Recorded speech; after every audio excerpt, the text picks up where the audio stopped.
Tim, Tracy, and Greg so far from City Council. Shannon said she wouldn't make it tonight. Okay, all right, good. And I don't remember if they said the same thing, but we'll give it just a couple minutes.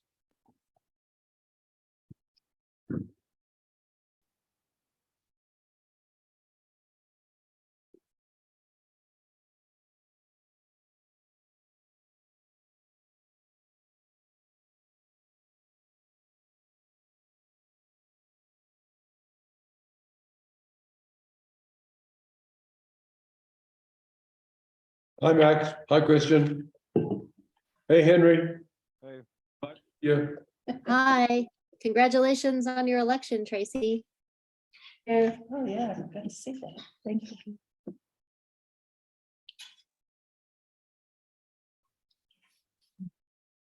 you. I'll be off screen for the next like 10 minutes while I'm feeding my kids, and then I'll be back on. All right, thank you.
I was at a training the other night and I was sitting, it was at Cincy and we were talking about,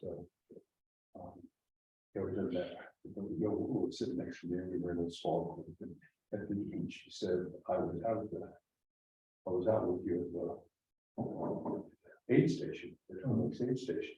Yeah. But I don't remember her name. Lindsay? Could be. Yeah. I think she was out there that 8 hours. She was out at night. Oh, she was, okay. Yes, she would have been on the right step. Okay, all right.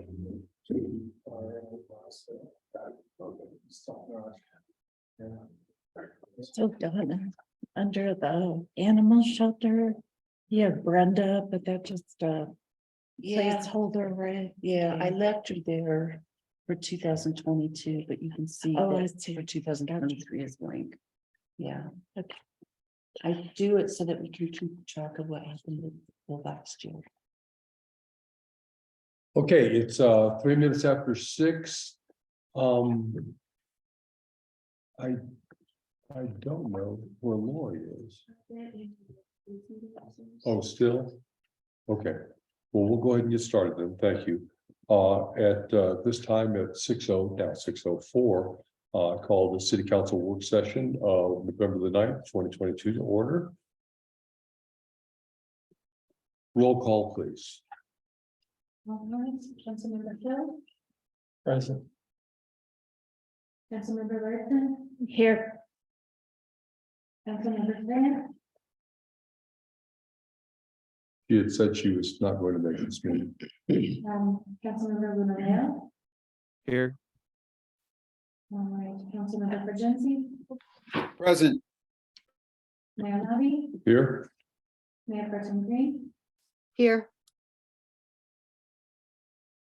apparently they can hear you just fine. Good. That's great.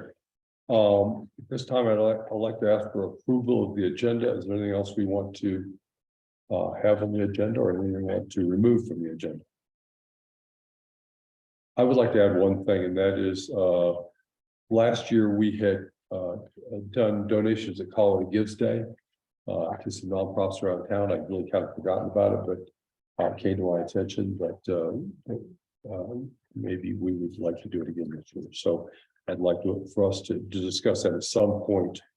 I don't think it has to be an official agenda revision, but I'll bring it up at some point during the evening, if that's okay. Housekeeping matters. Anything everybody'd like to discuss?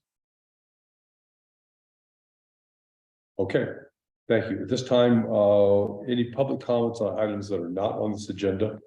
If anybody would like to speak, either in chambers, looks like everybody's here for items on the agenda. How about you, Scott? Here for P and Z. Okay. And then on Zoom, anybody who would like to speak to city council on items not on the agenda, please let us know. Okay, thank you very much. At this time, we have a quick presentation from C4 for the energy rebate funding request. Step right up. Yes, you could even have the big chair. Yeah. So if we haven't met, hi, I'm Emily Olson. I'm the Executive Director of Cloud City Conservation Center.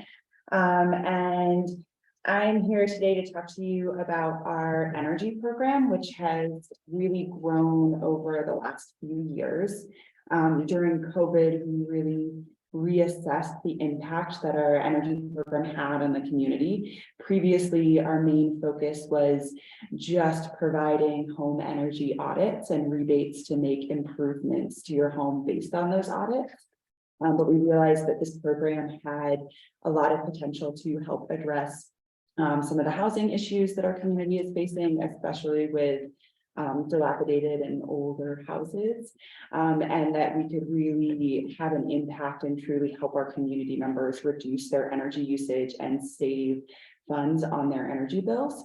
We support a lot of households that their bills are from $300 to $500 a month, which can really add a lot to the cost of your housing. And our specific request to the city is for our energy rebate program, which has been around for quite a number of years. It's fully supported by the county. And the reason that we're asking the city to contribute to this is because these are funds for any Lake County community members who want to make energy improvements to their homes. It's not, we have about $90,000 a year that we give out to low income families who make below the area median income. But we have $4,000 for households that make above the area median income. And so our hope is that the city would be willing to match the funds that the county currently provides to that program so that we could expand it and increase both the amount of funding that we can give to individual families to make improvements and the number of rebates that we can give out. It would be specifically for households that get a home energy audit. So we provide enough funds to bring the cost of a home energy audit from $450 down to $100 a household. Which is something that's a lot more accessible to our community. And Excel does help match those funds. So it's about 50-50 between C4 and Excel. And then based on the audits that households receive, they get 5 recommendations on improvements they could make to their home to reduce their energy usage. And then we provide currently up to $300 for households to help fund those improvements. And we would like to increase it to $500 so that we can, so those funds can go a little bit further. As we all know, even households that make above the area median income in Lake County are not necessarily thriving, and these sorts of improvements are not necessarily easy for them to make. And so our hope is that we can really help address both delayed maintenance issues so that when homes go for sale, you aren't limited to a cash only offer because you've been able to maintain your home during the time that you've owned it. And also that, yeah, I'm actually gonna stop there. Let you all ask any questions. I just started talking. Yeah, that was our hope, was that the city would be willing to, yeah. Is this only open to homeowners and is it available to renters with the permission of the landlord? So all of our low income programs, so if you make below 100% of AMI, it is open to renters or homeowners. You do not have to live, you can live in a standalone home, a condo, a mobile home, an apartment. For this program, we have not encountered as many renters. But we are, as long as we get a sign off and permission from the homeowner, we typically prefer to take into account whoever's living in the household, their income. So renters, we take into account their income, not the homeowner.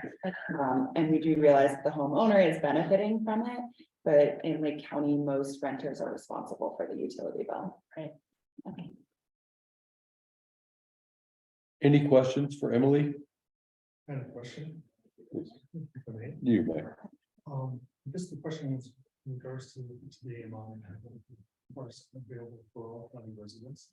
Yep. And then the low AMI, below 100% of the model, or whatever, if you know what that is, what she's. So all of our programs are available to any county residents who don't, they can be a homeowner, a renter, they can also be a second homeowner. Although typically second homeowners don't qualify for, our larger amount of assistance. I'm trying to remember what our AMI is off the top of my head. I know that it is 73% of the state median income, so I want to. 58.5 for two That's a, person household. it's around 60. I haven't have the chart in the office. Oh, We will look at it.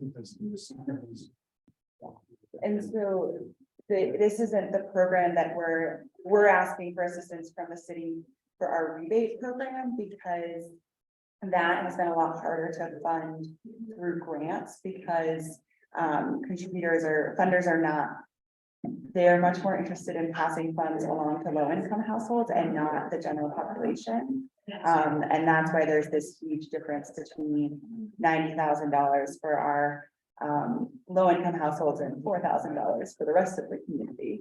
And with our, I was gonna say something that I thought you asked about with our low income programs. If you haven't heard of them, we help pay past due utility bills. We help connect Lake County households to Excel's community solar program. We have an energy assistance fund where we will help make energy improvements or help address health and safety issues in the home. So that's what that larger chunk of is. So, assuming that the city can help and match the county's amount, that's $8,000. Doesn't seem like it goes very far, does it, or doesn't it? So it's a start.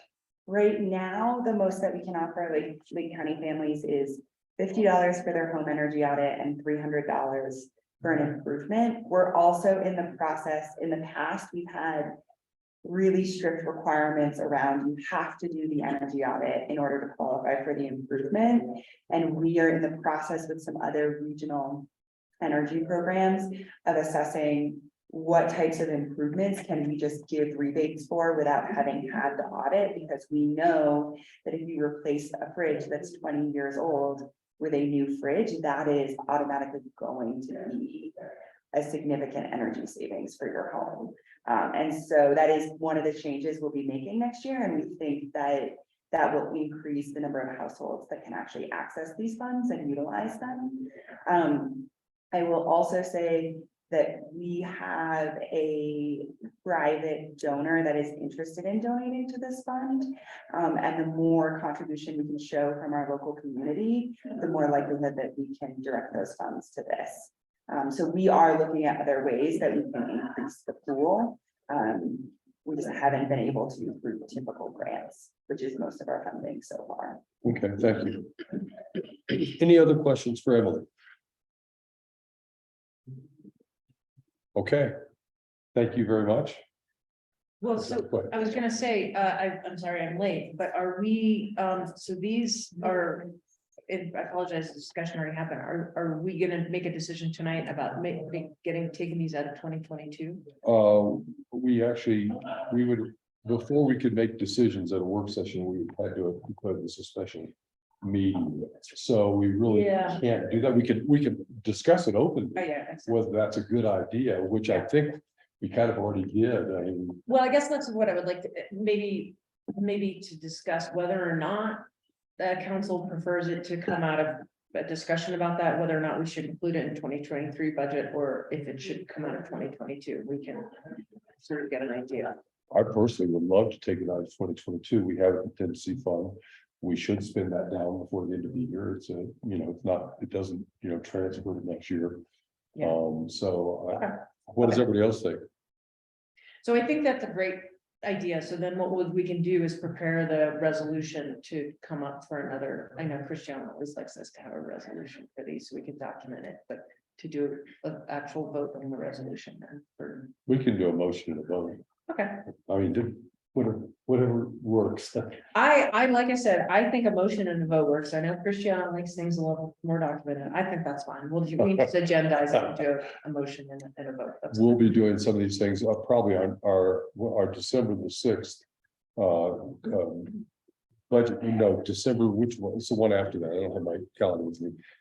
The kind of the final budget meeting will be posted as a special meeting, because at that meeting, we will make final decisions. If I come back or answer any questions. Thanks, Amy. Thank you. Yeah, thank you all. And we could do it before that. I'm just saying, if that's the decision-making point, can we just make it a special meeting and then we'll make decisions around that. Next up, we have a Chafee Housing Trust funding request. So I know that was some, and I think this is you had the presentation from Reed McCullough last time. So I don't think Reed is here to make that presentation again, but I guess the same guidance that we were asking about C4, we would like to have that same, just have the council make that same discussion about whether or not you would like that to be agendized for a motion and a vote for 2022 contingency funds, or if you'd like it to be included in the 2023 budget. I believe we got the calculations last time, and it was something that we could do with the contingency for 2022. Yeah. So Dana had that number with her at the last meeting. We are comfortably within that. Without getting into the detailed numbers. And I think there was a consensus in city council that was a good move to take it out of the 2022 budget. okay, I just wanted to make sure that was the consensus. That's the way it felt to me. Anybody have any thoughts on that? Yeah, Dana? I Yeah. just, and Donna, feel free to correct me, because I know there are some small contingency funds that are used that don't have to go through council, but I have about 22,600 in the remaining contingency fund. And so while I don't think we could address everything that some of our applicants are requesting, like certainly the Chafee Housing Trust, we could accommodate through that.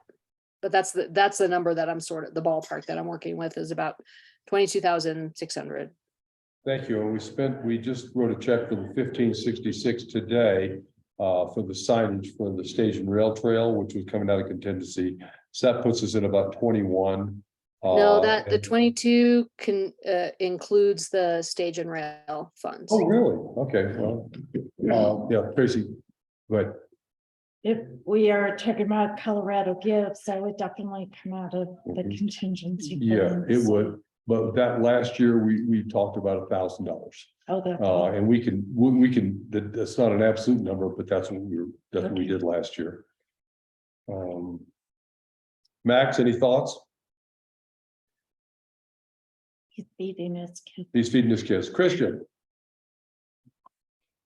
I like the idea of helping this get funded.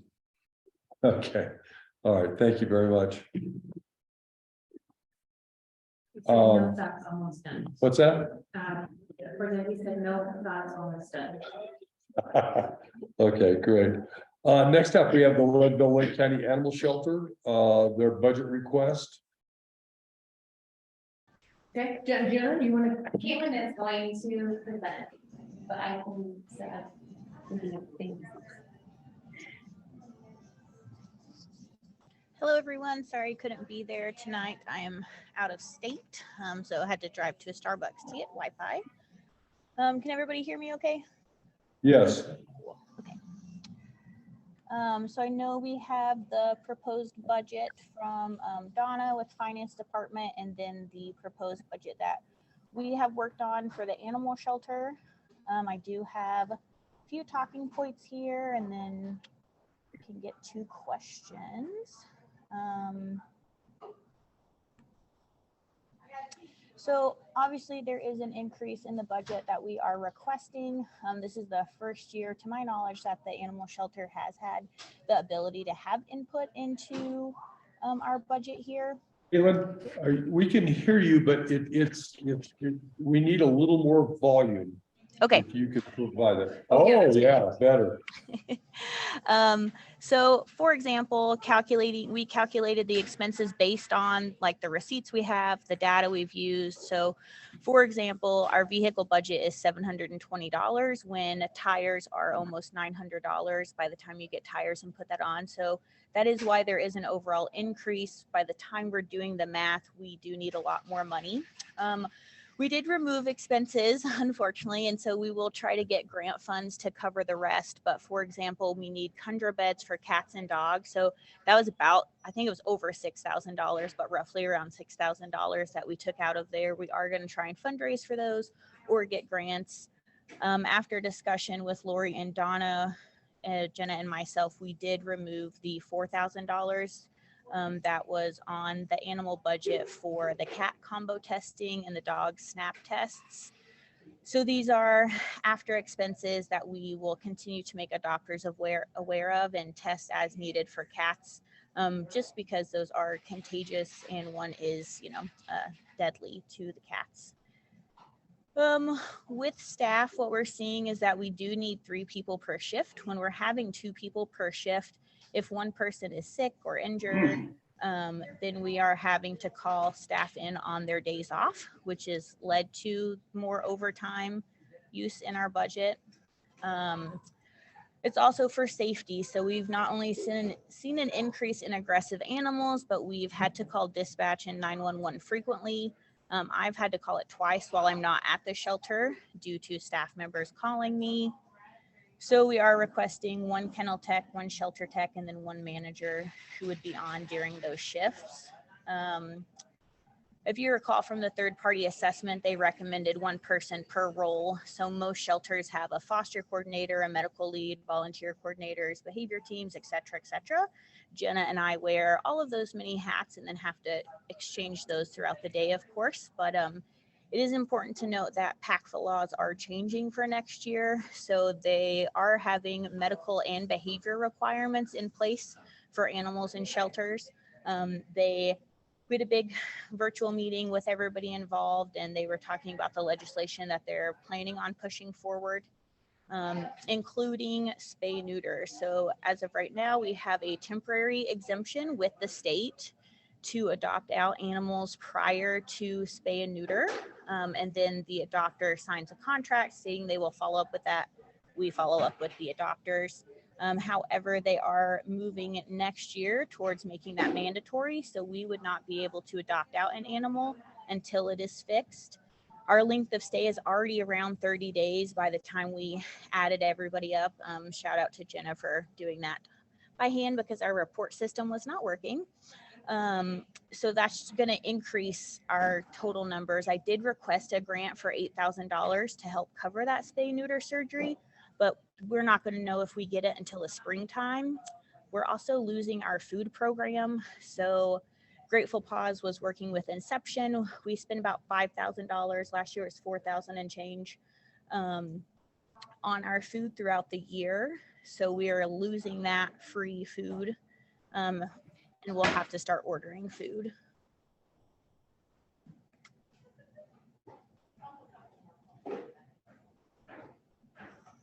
Okay, is it safe to assume that the numbers I'm looking at are not the numbers that are being requested? No, here's the requests here. Yeah, I don't Yeah, I only have 1 too.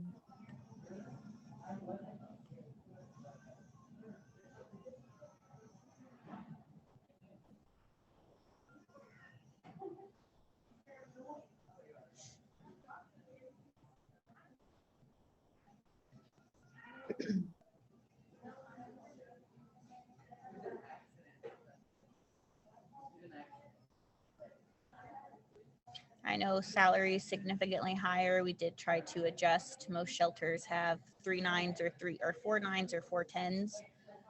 So we don't have anybody at 40 hours. We do have 4 staff members for the 36 hours. And then we did reduce the hours on the other 3 staff members. These numbers for salary, Donna, that I'm looking at, are these numbers inclusive, the ones I'm looking at in the line item here, are they inclusive of all loaded expenses or are they not? I don't have them in the spreadsheet yet, so no. I mean, the numbers that are in this spreadsheet Right. are these. Right, I understand that. I'm having a hard time doing an apples to apples comparison Right, yeah, no, between these and these. So this is showing 234,000 total dollars in the budget that I'm looking at, the 1.5, okay? And then this is showing 240. But is that 249,600 loaded or No. unloaded? So unloaded. that's unloaded. Yeah. So it's $300,000. Yeah. So it's a huge increase. More than double. Yes, it is more than double. And anyway.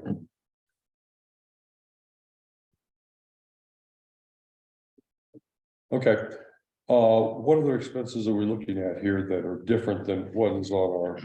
So this document that you have in front of you, this one you were Right. just handed are the ones that are different in bold. So anything that and then it's that's right, Caitlin, anything that's in bold on the budget spreadsheet That we created. that the Yes. animal shelter created is highlighted, and then you can see the explanation just on the right. So like if you look at so 6202 supplies, 4,605, you can see this is, I think, what Caitlin was saying. She's totaled up their kind of their actuals for or this is based on actuals that they calculated. So you know, the amount of trash bags, gloves, paper towels, toilet paper, sponges, down that. Looks like the animal expenses, the biggest increase is food. Is that a correct assumption? Okay, Well, and I think the other thing that And we're also taking into account that the $8,000 is gonna be for spay and neuters. So yeah, I was gonna say that the. that's actually the spay- biggest one. That and food are gonna be the 2 biggest because we're losing our food program and then taking into account that PACA is gonna probably take away that voucher that we're able to give out and adopt out animals that are intact.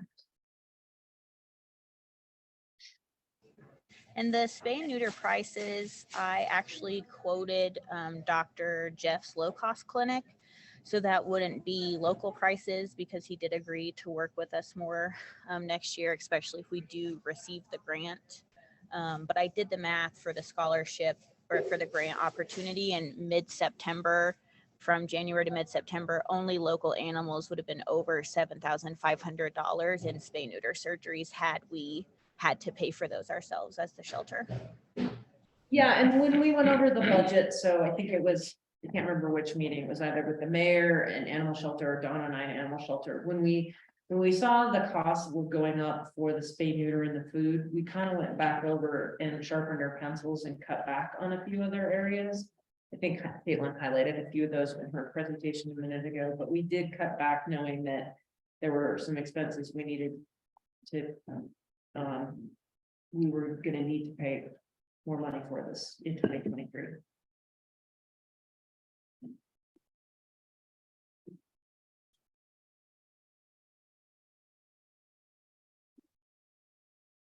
and we have 2 new line items here that are being requested.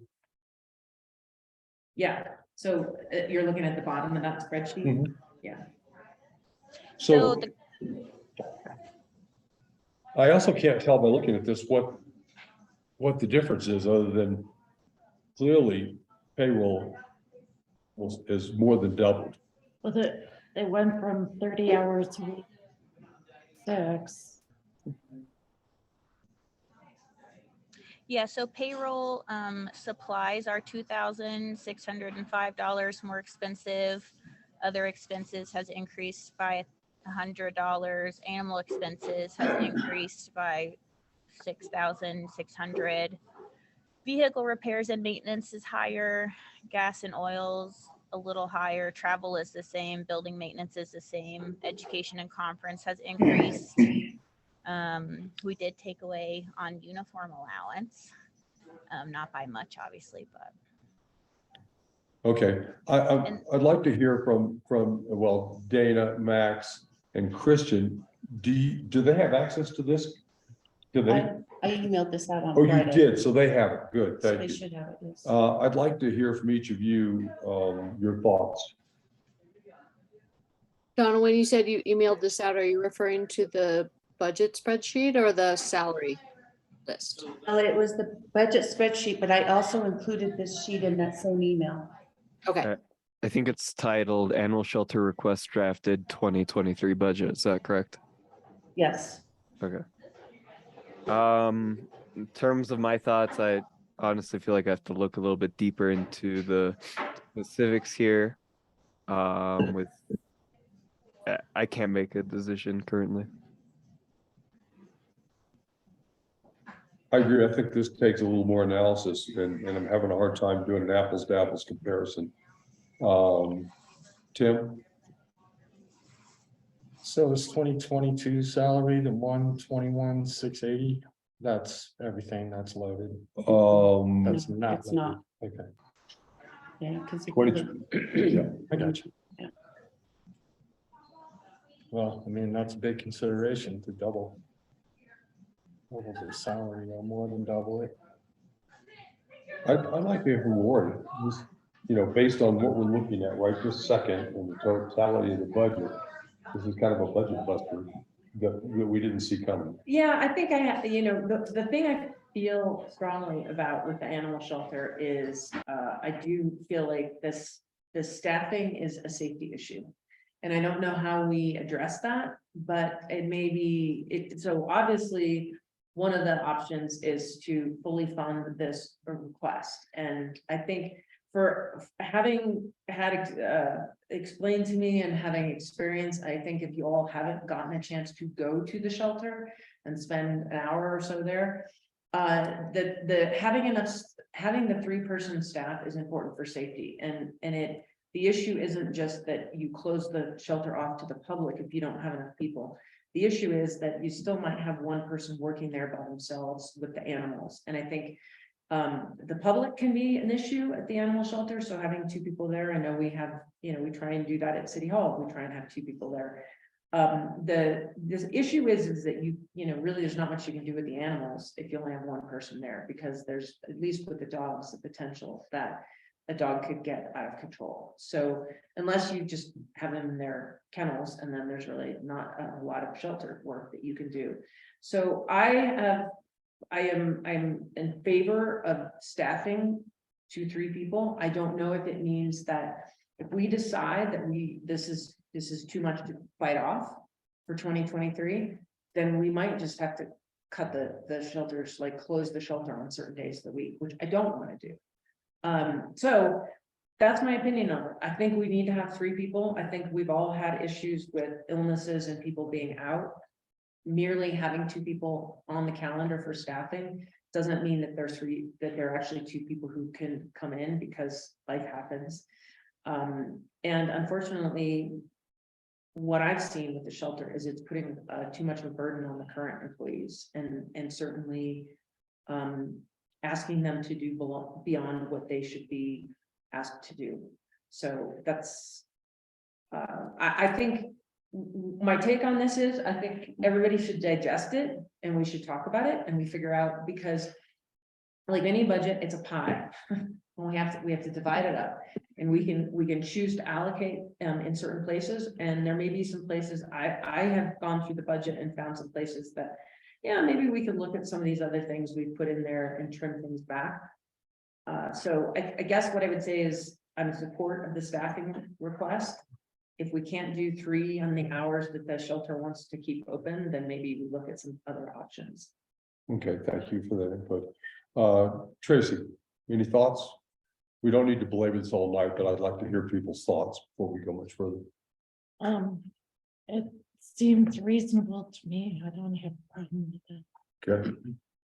So the big thing is that we're adding an employee. Well, you're adding shift coverage, right? You're almost doubling employees based on just the pure numbers. You're doubling employees. That's what you're doing. And what we found with the animal shelter, which is a little different than other departments, is that, well, you look at streets, we add a person, straight up, one full-time person, they get benefits, super easy, that's how it goes. With animal shelter, what we're finding is that the people who apply for those positions and the people who take the positions are more, looking at fill-in work or part-time work. So what you're looking at are people coming in, and what Caitlin is and Jenna are constantly juggling is, okay, this person can work Monday and Wednesday because of their school schedule. This other person has this other job, so they can work Tuesdays and Thursdays.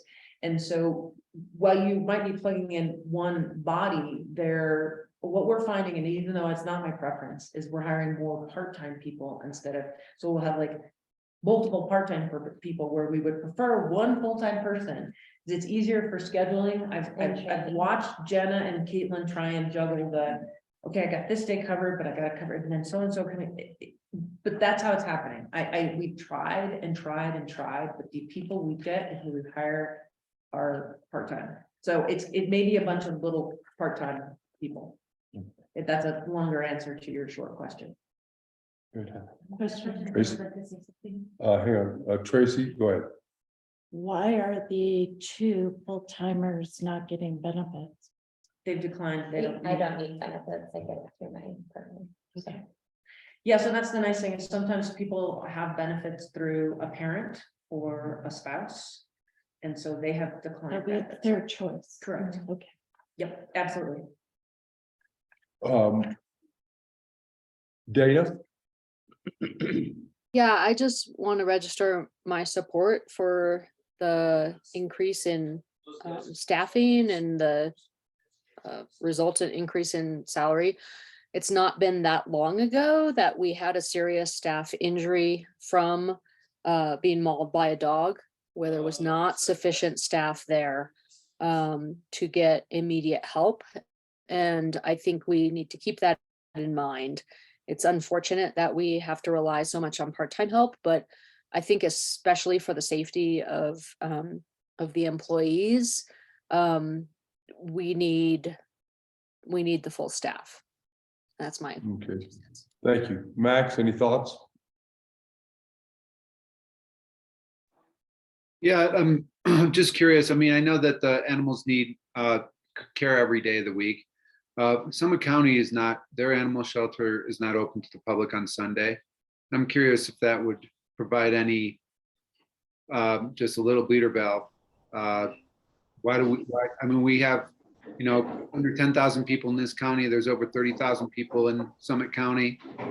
Is there a reason why we're open 7 days a week for the public here instead of 6 days a week? So we're closed on Wednesdays. We're closed on Wednesdays? Yeah. Summit County is closed to the public on Sunday, but they're still, to my knowledge, fully staffed. That's when they're doing like their deep cleaning, their admin stuff for the days that they have people there. While we did do that on Sundays, historically, we found that more people are available on the weekends to come in. So we switched it to Wednesdays when we have the most staff. So we're able to deep clean. Jen and I can powwow on management issues. I have also adjusted lunch hours so that lunch is a little bit longer. Sometimes it's an hour and a half to accommodate, the dogs can have a break for 1 to 2 hours and we don't have to have paid staff.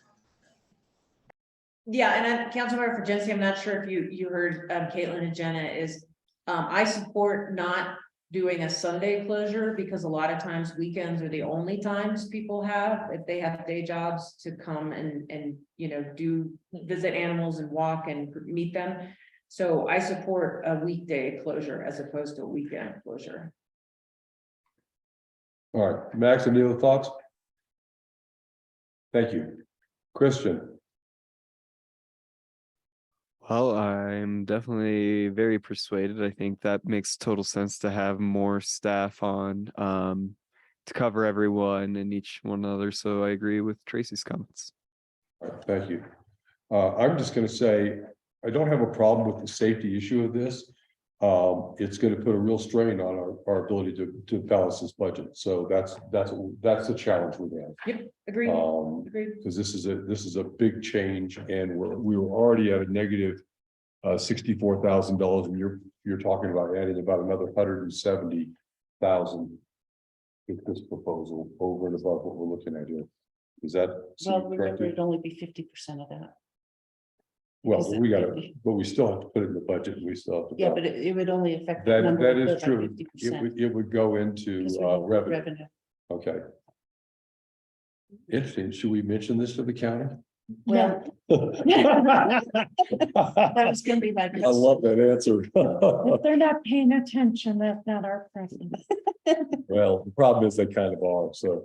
Well, and yes, I appreciate that. And that's why I said at the beginning, it's a pie and we have to figure out, and sometimes you have to make tough decisions but. You know what? The fire department budget has a lot of fat. What do you think?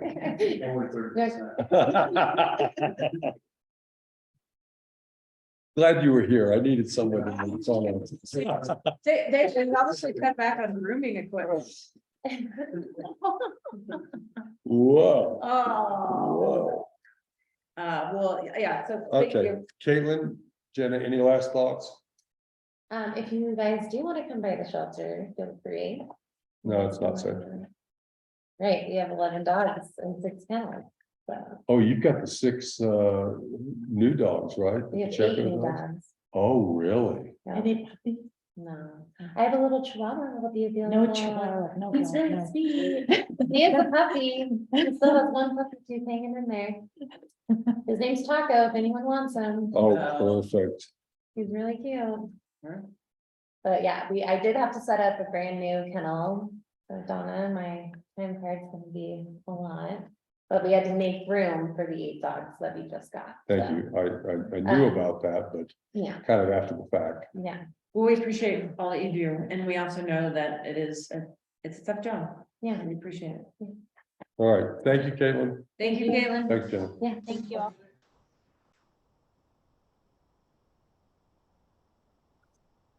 Okay, municipal court budget request. This will be brief because we don't have any money left, so. Here. That's what it sounds like. No, that's not true. And we're not making any money for y'all. We have $11 left over from our pizza account.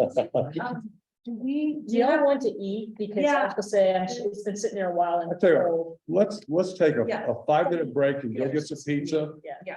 Dana, Christian, Max, pizza? I got stew here, but Okay. anybody's welcome if you want to come by. And I just want to dog Max because this pizza was for you. I haven't seen that, Tracy. And for your kids.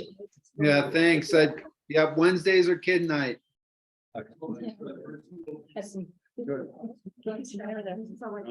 Negotiate November.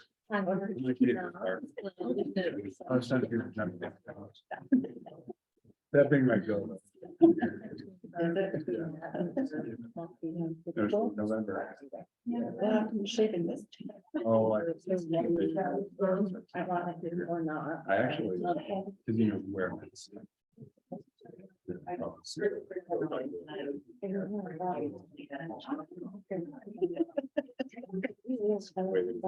That is Sean's finally getting away with that. He needs that. He didn't have a beard. He just did that. Who's that? Sean's finally. Oh, yeah. He did. Well, I think that. The rest of us, yeah, I said the rest of us. Okay. No, I said I just was also just having your. I was gonna look at how you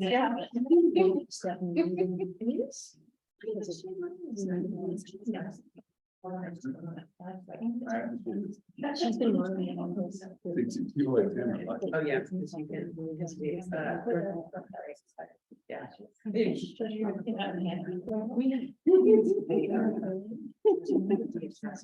Yeah. clear about that. What facial color we allow. I'm going to do that because she's been with it.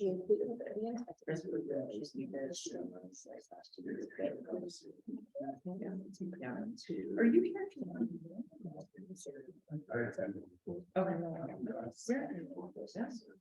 Oh, that.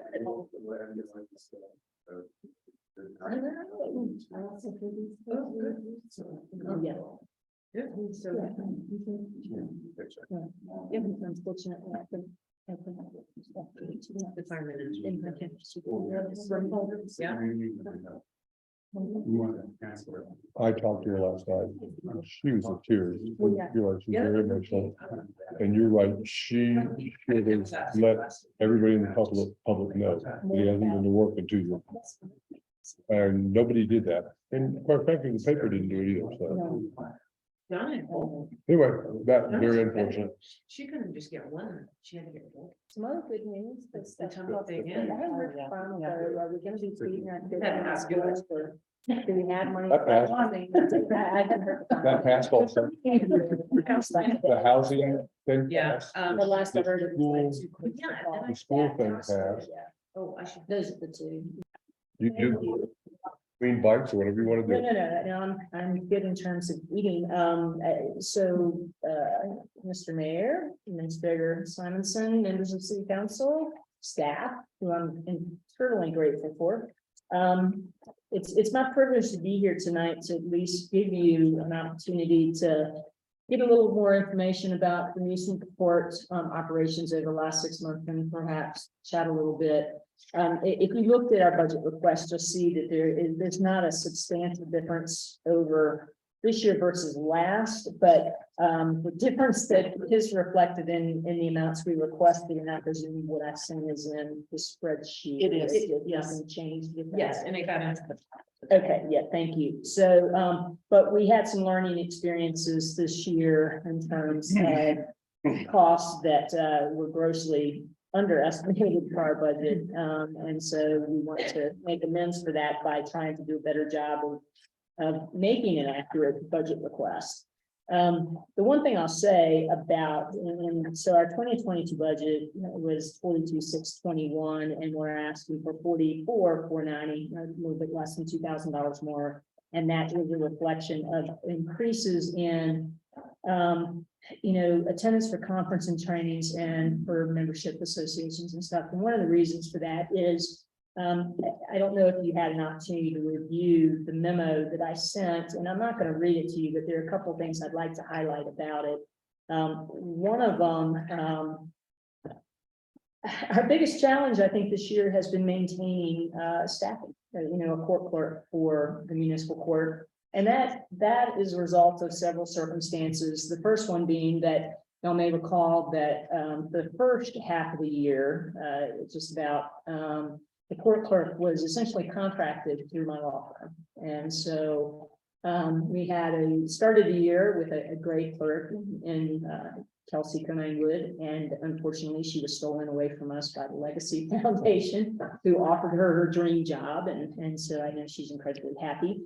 We tried for 3 months to hire someone else. In the interim for that, there was a young woman working with the immigration attorney who shares my office, who was an attorney in Columbia.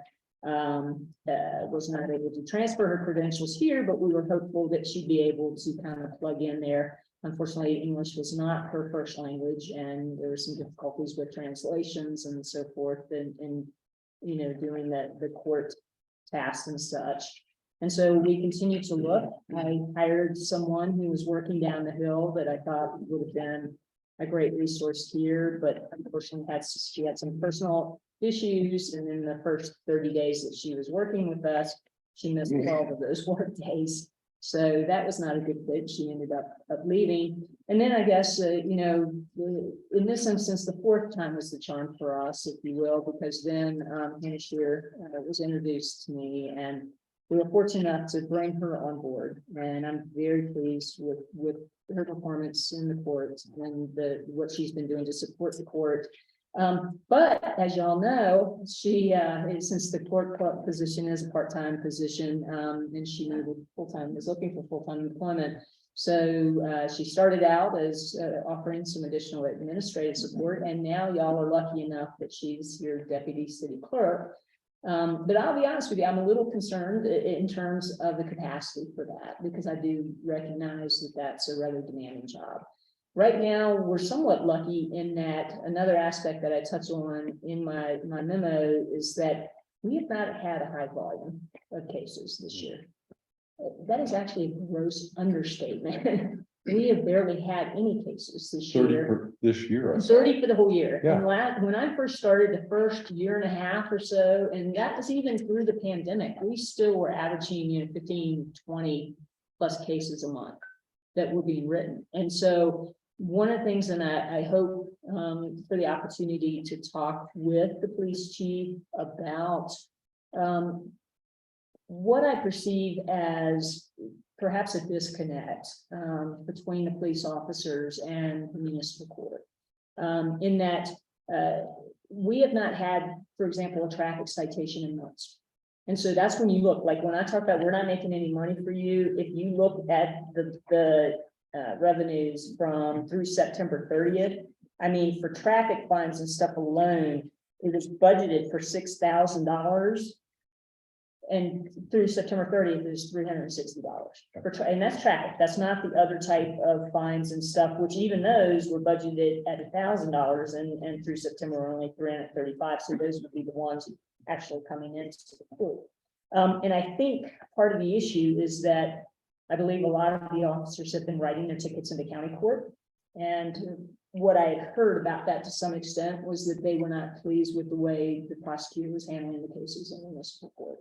And that they did not want to waste their time by writing tickets in the municipal court, only to have a prosecutor who would plead everything out and for minimal fines and penalties and stuff like And that. which was a conversation you and I had. Yes, and a conversation I had with the law firm that was providing this prosecution services. And I hate to say, fortunately, that prosecutor is no longer with that firm. Unfortunately, that firm, as the Lord knows, has struggled to provide prosecutors. It's going through a huge transition. Today we had a young attorney that had come on board with them, who came for the second time. This was her second and last time coming as the prosecutor for the municipal court. Starting next month, something else I mentioned is that we're going to have a very seasoned prosecutor handling the docket, Ron Carlson, for those of you who don't know him. He's the principal in the firm that has been providing this prosecution services for a very long time.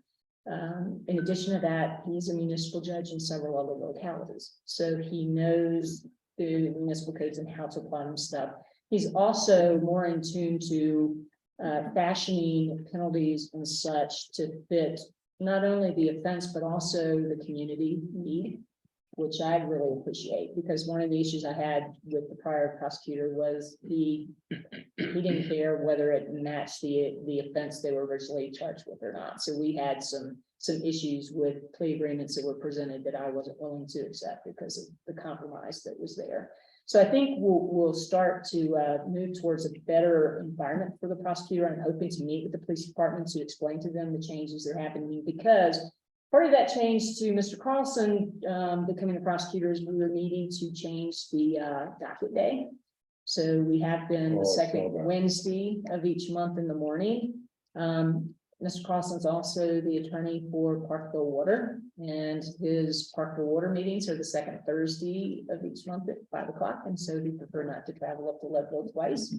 So we are going to try to accommodate that by moving our dockets to the second Thursday of the month in the afternoon, starting at 1 o'clock, which I'm hopeful will be fine. We'll test drive it. If it doesn't work for us or the officers or whatever, then we'll reconsider that. But at this point, we need a prosecutor, and unless the city would like to submit an RFP or something for those services to try to assist someone else. And I might suggest you consider that, because of the fact that Mr. Carlson had not been prosecuting because he had tried to retire. And so he's effectively coming out of retirement in order to handle this contract for that firm. Has he given you a timeline No. for how long he's will? Well, and that's just it. No, he hasn't. Well, actually, I can answer that. We have a contract with them. Yeah, so it City would has be a at least for, and I don't know when it started. Did they do a new contract? Because I know the We did. one. So if it started, I don't know when it started, so it would depend on It's when it, just now gonna start when he starts, so it's a new one with him. Correct. So I would hope that means we would have at least a 1-year period to figure that out. But if to your that's what- point, I sent him a note a couple weeks ago on a different matter. And it came back when he was on sabbatical, Yes. and he did respond to me about a day later, but Yeah. he's trying to get away. Yes. I'll share with y'all, tomorrow morning I leave for the Municipal Judges Association Conference in Glenwood Springs. I expect he'll be there. I may take the opportunity to kind of talk to him about, Leadville and try to see if I can find with enough wine or something that he'll tell me what his long-term plan is.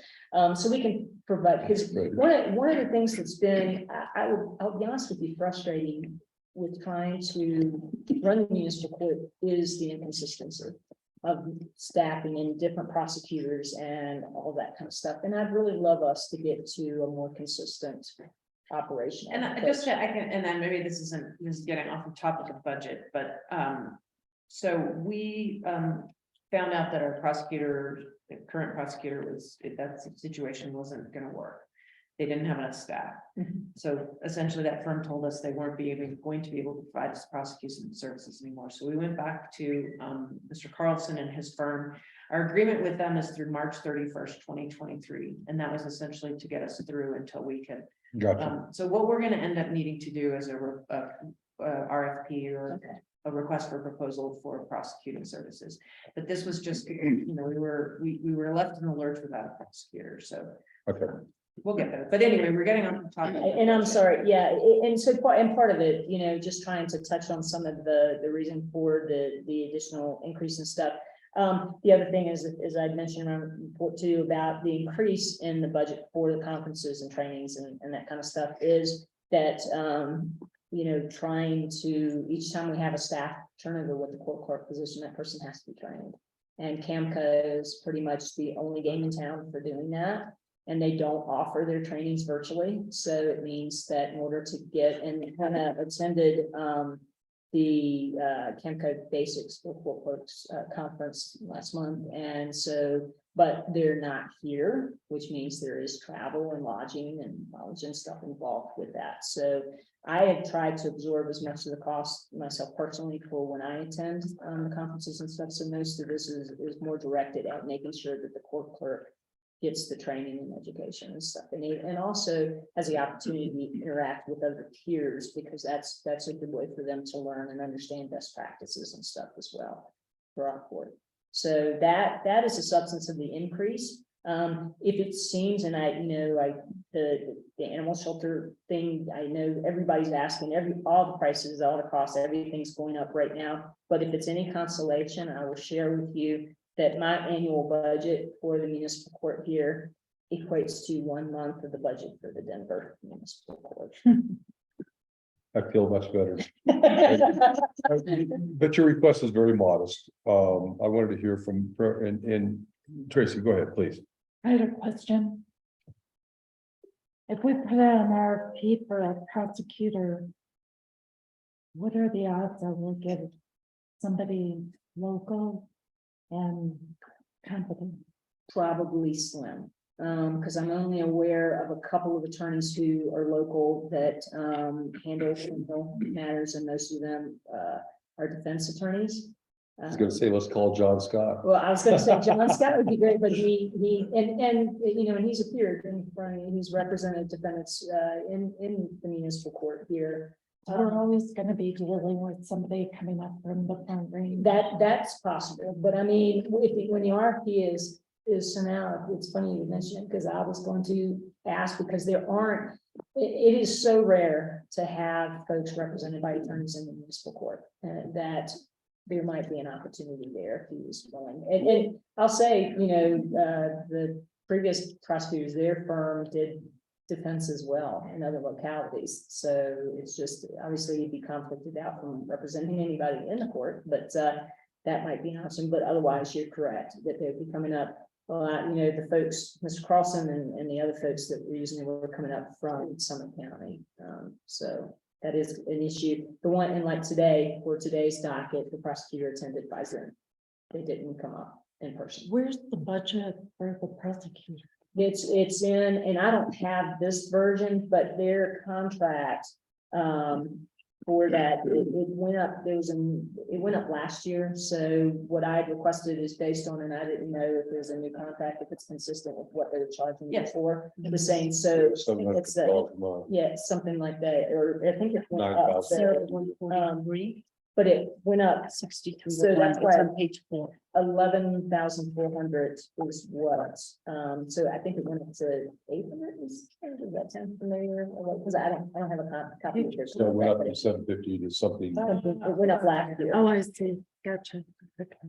Thank you. I thought I read it the Oh, same. $867 a month. I didn't put that note in there. Oh, got it, okay. Yeah. So it's $11,400 per year for their services. Okay. And then, like I said, there have been a couple of times when, because we've had low cases, or in one instance, Mr. Carlson was. No, it's it's $750. Yeah, I thought I read it the same. That's, and that must be new, because last year, when I did the budget, they had submitted a proposal for. I'm just the saying, 867. yeah, it is the contract we have with Okay, Ron Carlson's firm that we Oh, good. we had to get in place because we didn't have a prosecutor. So it is the same as it was with Courtney's firm, so $750 a month. Yeah, so I had actually put that at 10,000, Chris, Okay. to reflect that. But- and that's fine, because I was just going based off of what they told me from last year, so. Yeah. So Well, it's like I at said, 750. that was kind of we had to drop everything. Get this. in That's cool. place. No, that's awesome. So it's even less. So with that in mind, if it's 10, then we're almost back to this year's budget for that. The other thing too, I wanted to point out about the budget numbers and all, and even though it's not an increase, it has to do with the interpreters. We have tried desperately, and CMC, to their credit, they tried to offer classes for us to grow our own interpreter here, and that they couldn't find instructors for it, so they didn't offer it any of this year. It's not on their schedule for next semester. I didn't see it, so our only option right now to know that we will have an interpreter available is essentially through virtual services such as the Language Line Solutions, which is a call-in or a Zoom-in type of interpreter arrangement. And our biggest challenge is because we don't have a high enough case volume, it's not cost effective for us to have somebody sit in court with us just in case we need an interpreter, but we don't know if we will until the defendant shows up and we find out they can't speak English, or if it's a minor. We had an issue with a minor who came and could speak English, but because he was a minor, his parent had to come and his parent couldn't speak any English, so we had to provide an interpreter for her. And So so, how often do you, in any given docket, do you need an interpreter? Is it? we don't know until, because one of the issues we have is if you look at our dockets in Equitown, there are a lot of folks who come in with Latinx surnames, and that doesn't necessarily mean they speak English or not, so we don't know until they literally show up. What That if, we need. what if you put in the budget? Now, the second question is, can you use a Spanish speaker who doesn't have the certification for legal? Technically, we can, it's not recommended though, because we're a court of record. And so one of the issues with that is it sets us up, if somebody is convicted, sets us up for an appeal because we didn't have a certified interpreter for that. So I'm just gonna throw out a possibility and I think there are people who would want to do that if they knew that it was set every month, on Thursday at 1 o'clock. And that you had $200 available for every docket for that person to be there for however many hours it is. And you just put that $2,400 in the budget and then you have someone who's going to be there every time. And that was my thought too, and I reached out to, we have the interpreters through the library and through Elsie Badger, Medeiros. Okay. Thing, excuse me, Christian, I'm butchering that terribly. Reached out to them to see if they were willing and did not get any Well, the reason response. I ask is Christian had expressed an interest in doing that. Oh, we would love, Christian, I'd love for you to be our court interpreter. The certified interpreters make $45 an hour. And that's, I didn't even offer to pay because we don't qualify. We're not allowed to get them. You'll notice in my memo, though, one of the things I mentioned is that the municipal court, the clerks associate or judges association, we had an audience with Chief Justice Boatwright. And he said, how can the state courts help? And I was like, we need access to your language services. It's unfair for us. Let's ask Christian if that's, Kristen, you had expressed an interest. I didn't want to speak for you. What are your thoughts?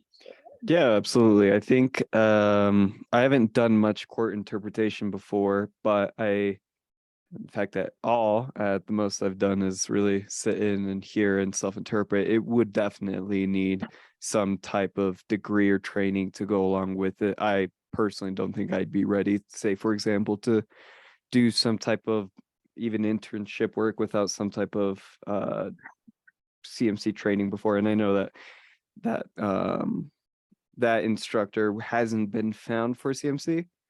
But man, I can't wait till we find someone for that. Well, Okay, but you had said that it's possible, it's not recommended, but as a fallback position, to have somebody available yes. would be better than having nobody. Well, but here's what I'll tell you, the language lines solutions, they use certified interpreters. It's a Okay. little expensive, it's $5 a minute. But it's on call, so it's like if we get somebody to come into court and they need an interpreter, we can call them right then and there and we have an interpreter. It just costs $5 a minute, which might be more cost effective until we can find someone who's willing. Okay, we're just trying to throw out ideas. Yeah, no, I've been begging everybody to try to come and be, because I would love, and we were blessed to have Bianca Gonzalez as our intern from Georgetown, and she had to go back to school, darn it, but she was great and like pitching in for that. Might have pitched in 1 month because she had enough when we didn't have anybody there to help. So we're trying to work into that, but that was one thing. If you notice, there are some differences with that as well. Sorry, Lori, you had a. Oh, no, that's okay. I just want to keep a little bit of an eye on the time. Our wage consideration Yes. discussion is probably going to be. Yes, and so Okay, that's as there, I'll leave the reading of the memo to you. If there are any other comments, questions, concerns about the budget request, I'm happy to try to answer them either tonight or follow up if you have other thoughts after, I leave of things, questions you have. And again, I remind you that court is open to the public, either in person or you can Zoom in if you're sitting at home and want to just listen in. Because of the few cases we have, it might not be very interesting. We had an incredibly difficult case today that was a vicious animal case, but I won't take the time to talk about it. But it was something that was good and something we'll be working with the animal shelter with in terms of the sentence that was handed down for that individual as Thank well. you. So, but we're, keep in mind that the municipal court's the community court. That's what it's concerned, because it's usually about quality of life issues in our community. And so I'm proud to have the opportunity to serve the community in that way. So, thank you, Judge. thank Thank you for all you do. Thank you. Appreciate the time. Yeah. Appreciate you dropping your request by $1,000 when you sat there too.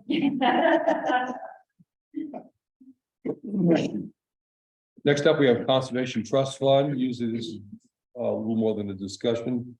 Donna, anything special in here that we need to pay attention to? There's nothing really special to pay attention to.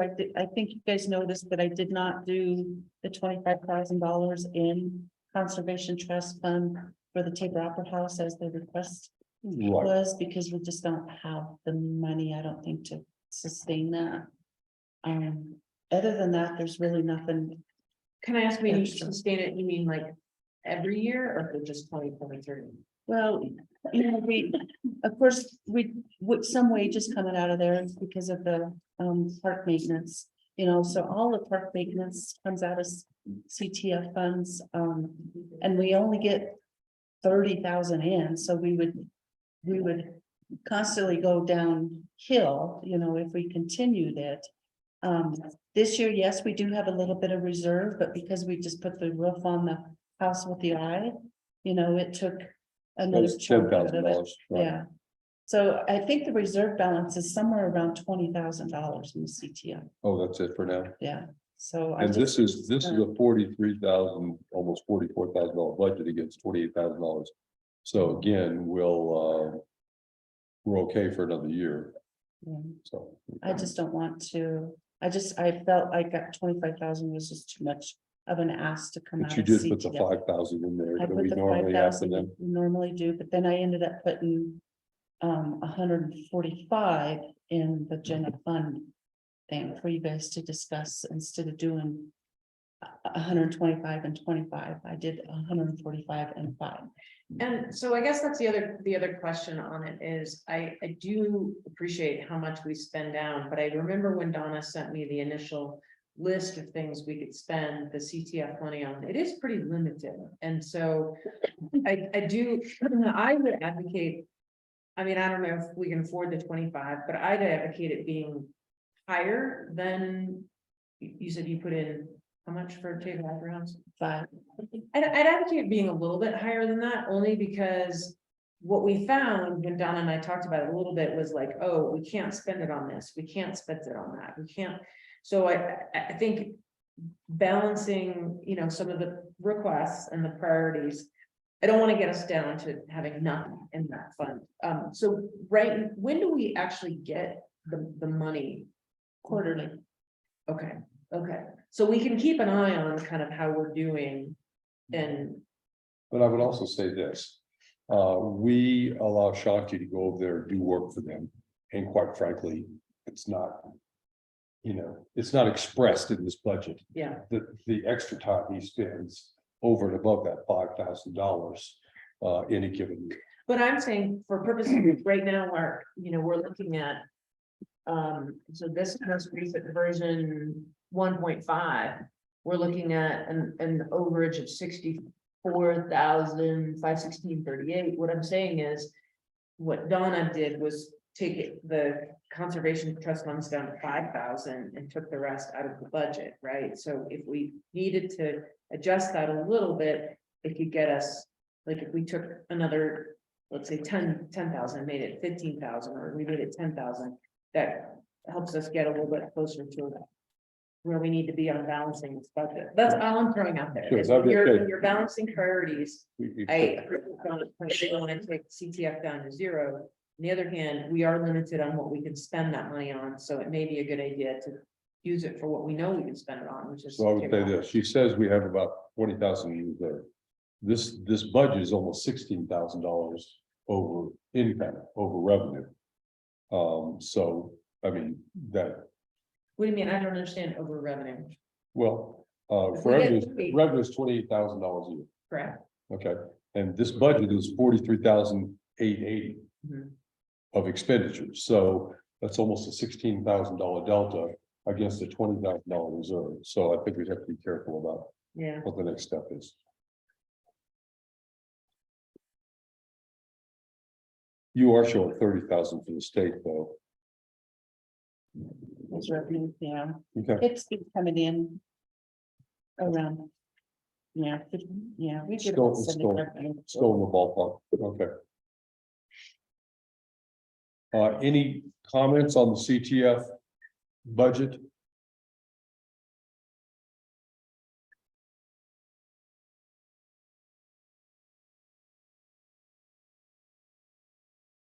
You know, we also added the house with the eye, you know, I don't know if that's gonna cost us any more on CTF.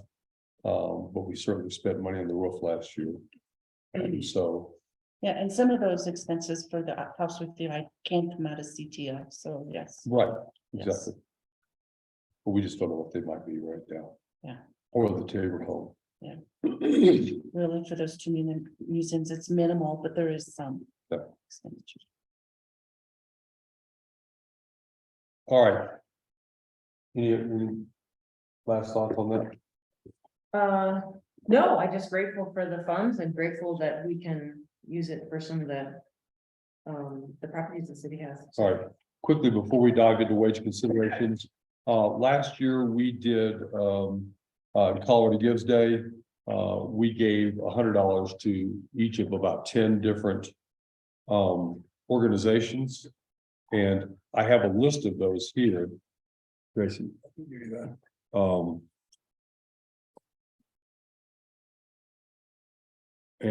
Well, sorry.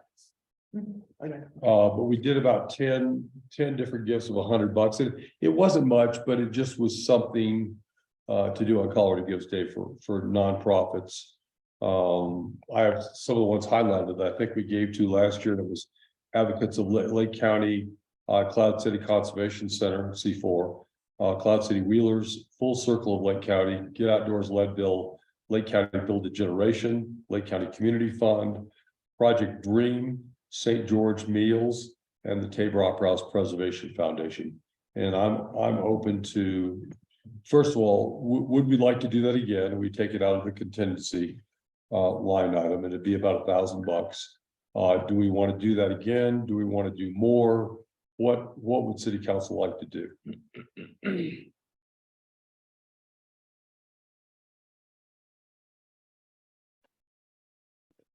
I like the idea of doing it. And potentially more if there is enough in the contingency fund at that time. Is it this Tuesday? This It's upcoming December the 6th, so it's a ways December off. 6th? Okay. Do you think it would be appropriate to potentially have that discussion when we're at that point to see how much funds are left in the contingency fund? Absolutely. 'Cause- I know it's premature, but it occurred to me, we did it last year. I thought this would be the right budget session. And we're not asking for decisions, but to discuss it and what the possibilities are.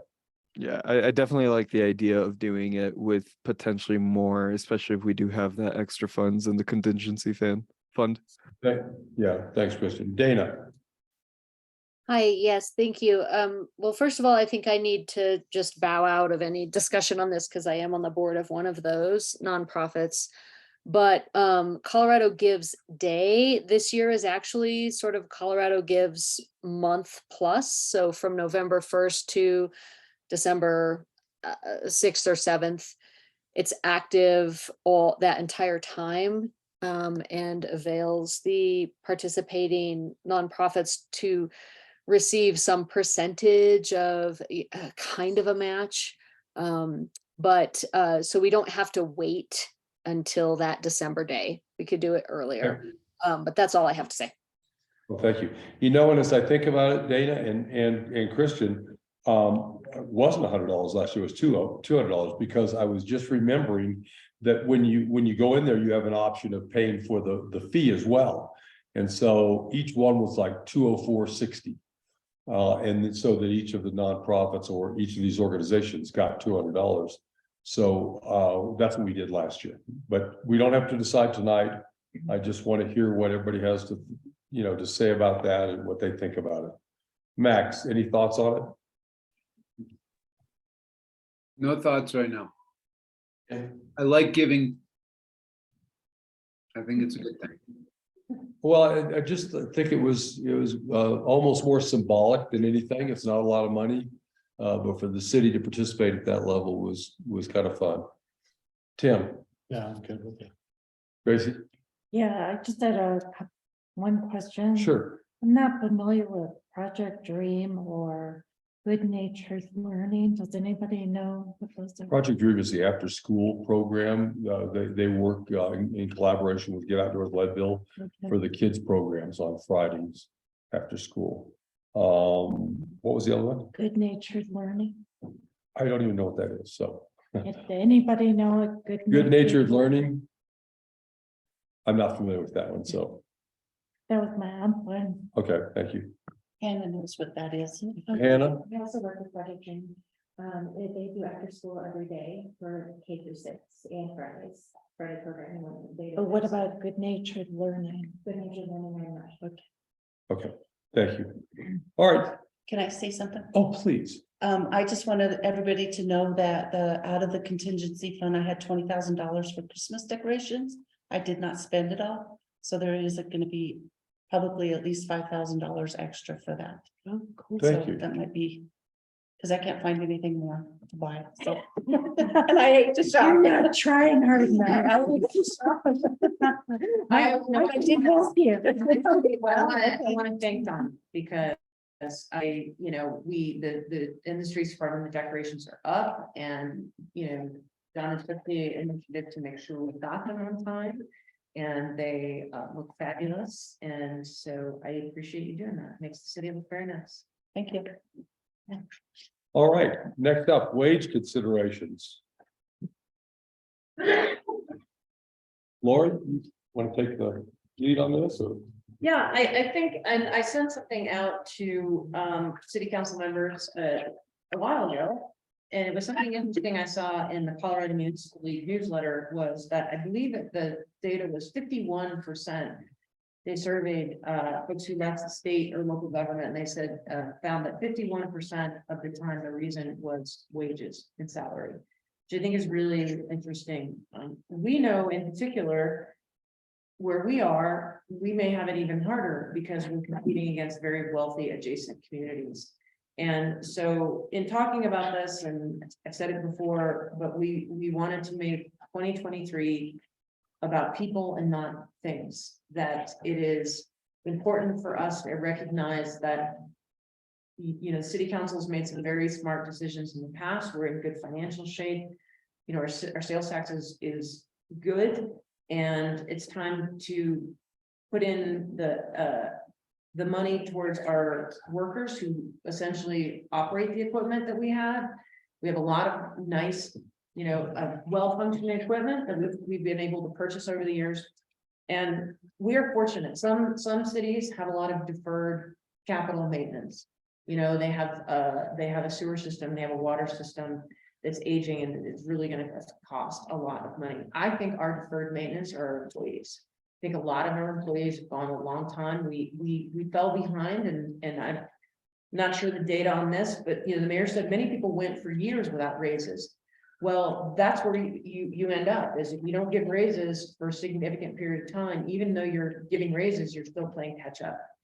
And so, you know, my observation when I came here to Leadville was that we needed to do right by our employees. And I think city council has stepped up every single time we've asked for the city to do right by the employees. And what we've done is we've tried, without a good salary assessment, because, you know, I was very disappointed with the data we got back on that, and I'd still like to do that. But with the best tools we had, we put together some wage considerations that we think make us, I don't think it makes us competitive in the market, but it gets us closer to where we are fairly compensating our employees. We will never have the pay of our adjacent communities. I understand that.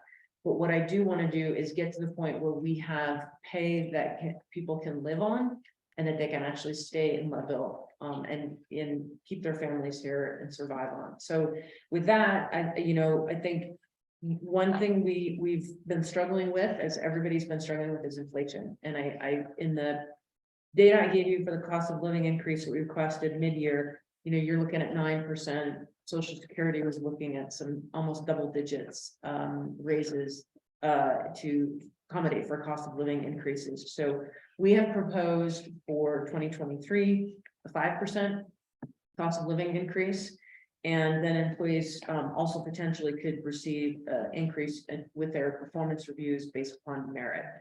The cost of living is different than merit. We understand that cost of living affects everybody equally across the board. So those are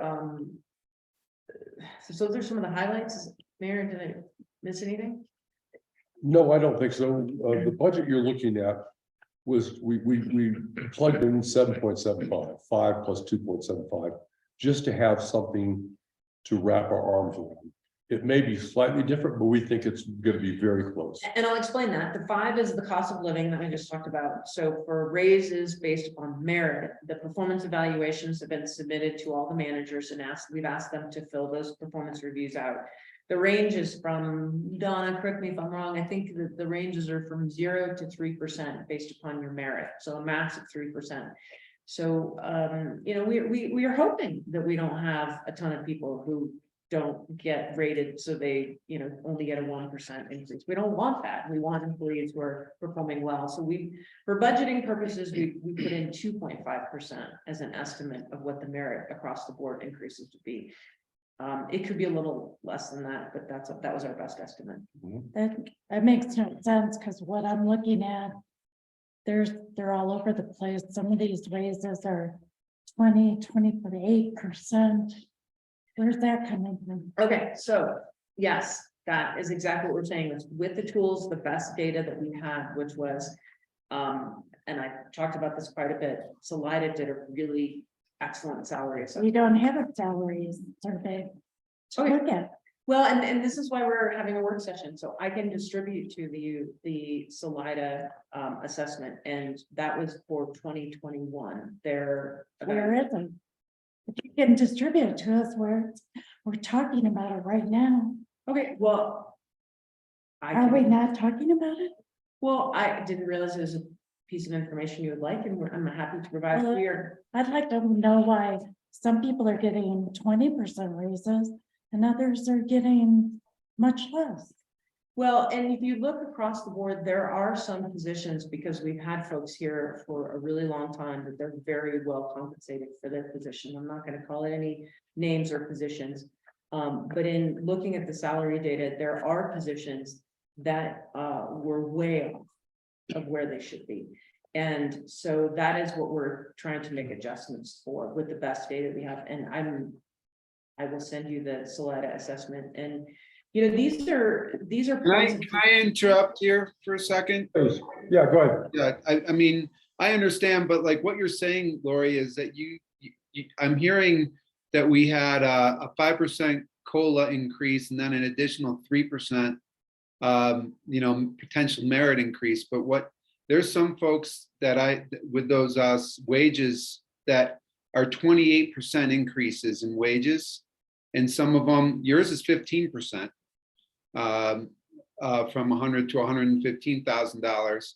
And I don't know if necessarily they're leveled. I mean, I don't want to, call out anybody, because I know everybody does a great job, but like, if somebody's carrying a gun and is the sheriff of our town, perhaps they should be on the same par as our finance director, instead of having our finance director making $90,000, which is $20,000 more than last year. That's a significant increase from last year. So what you're telling us from COLA and merit is not reflective in these numbers at whatsoever, anywhere.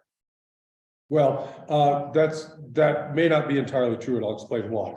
When we look at the salaries from last year against this year, you also have to keep in mind there was a 4% COLA in July.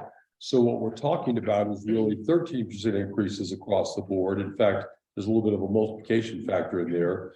And so that's one basis. The one that you talked about, the finance director, in looking at the Salida range of salaries. We don't have. Okay, looking at the Salida range of salaries, that put that particular position at the lowest of any of the complete spectrum. So you guys have that. We don't have that. But it's based on which we made decisions too.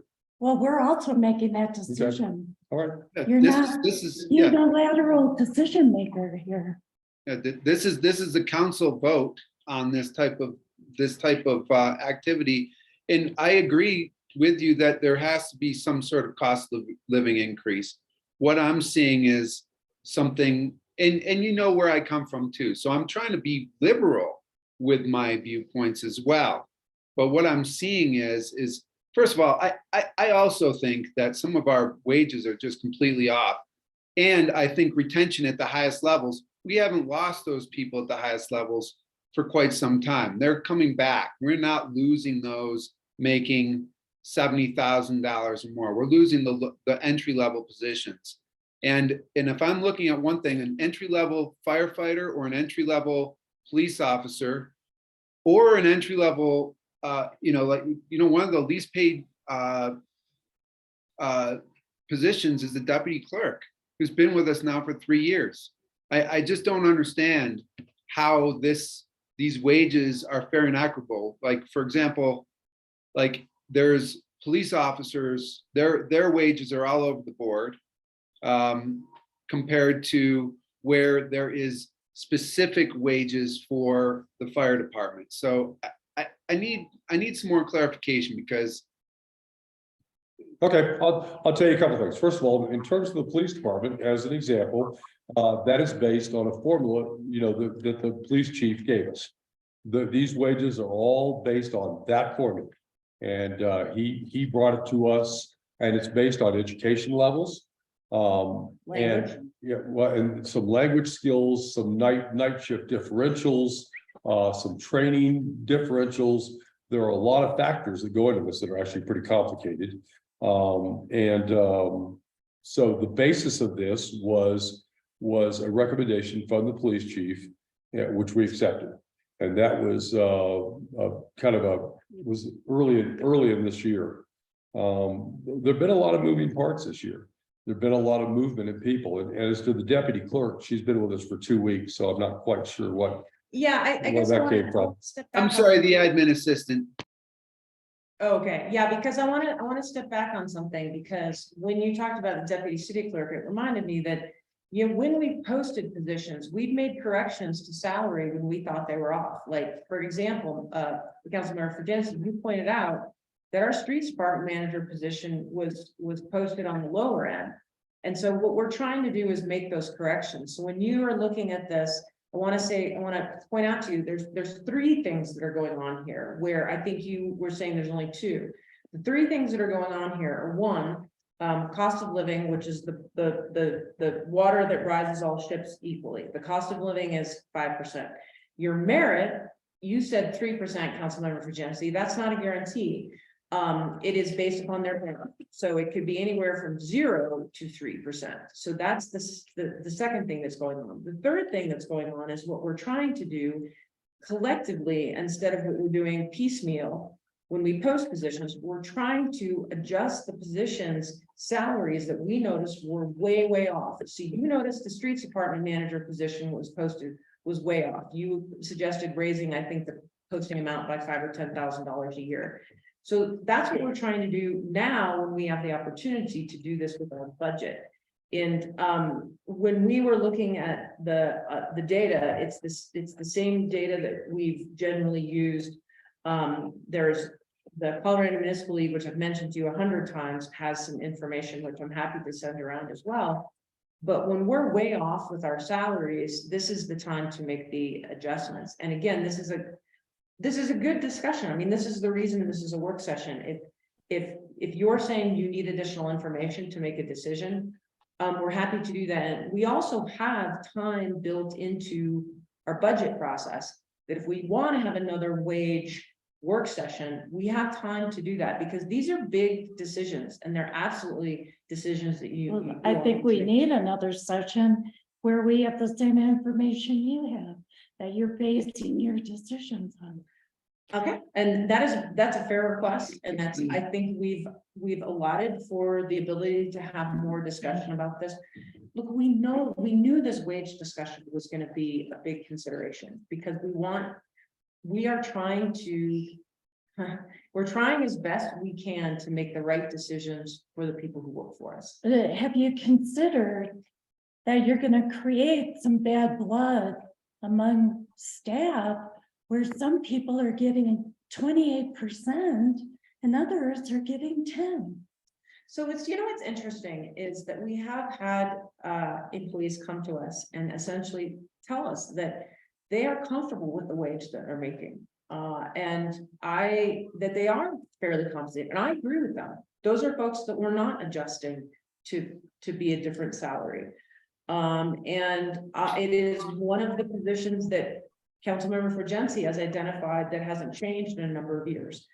That person is comfortable with that salary. So we agree that that salary is fair. The employee agrees that that salary is fair. So I'm hoping we are not creating dissension with this process. That's not the intent. Of course, that's not the intent. People are people. I mean, they may not feel comfortable telling you that. Well, and the other issue too is part of the reason we're doing this is that our departments have come forth with their suggestions as well, which we've incorporated. So the department heads and working with their employees. So, for example, fire department is here this evening. We've had some really good discussions with not only the union, but also the chief, and they're on board with this. So where we might wonder if there's going to be dissension or upset about what we're doing. We've worked with the departments enough that we hope there isn't, and they've worked with us, they've worked with their staff, they've worked with their people. You know, I'll just tell you, I understand, Councilmember Lurchman, what you're saying is sometimes you give people a raise and no matter what it is, they're not happy. You know, you can give somebody a bonus and of $5,000 and they're unhappy that they only get 2,500 because of taxes. We can't fix that part, but we're trying to do the legwork to get to the right decisions. And if you need more information to feel comfortable with that, 100%. Okay. No, I agree. I would say this to Max. There is no question that this is a very aggressive budget as it applies to pay. I mean, I knew it from the beginning. I also know if we have 9% inflation again next year, we're kind of done. We can't do this again. And I think you and I have had that conversation. But I would say I love what we did here. And the reason I do is we really tried to get people at least to the bottom half of the numbers we've seen in terms of wage spectrum around the state. Now, we've always said, no, we can't match salaries with these other people, but we can do a better job of making people happy here with what they make. That's our goal. But even in the county has always had salaries that were in excess of city salaries, whether it was the sheriff's office or, you know, wherever it was. For the first time, we may actually be higher than they are. I'd never actually seen that before, but I just want to say that, like, I understand, and I'm trying to remove all of my federal employment experience, right? That is very difficult to do. And I also understand that we need to support our personnel. I mean, the average salary in Lake County is around $46,000. So I think almost every single one of ours that are full-time are above and beyond the Lake County average Lake County salary, which is good. actually AMI in Lake County is 51.5. Is it too late? Hold on one second. It's too late. Sorry. You didn't put it down fast enough.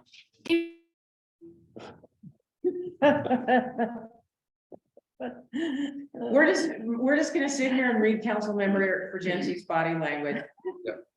Yeah. So anyways, you know, I apologies for that. I'm trying to look at this, but I mean, like, the planning director is at around $84,000. The sheriff is at the same wage as them.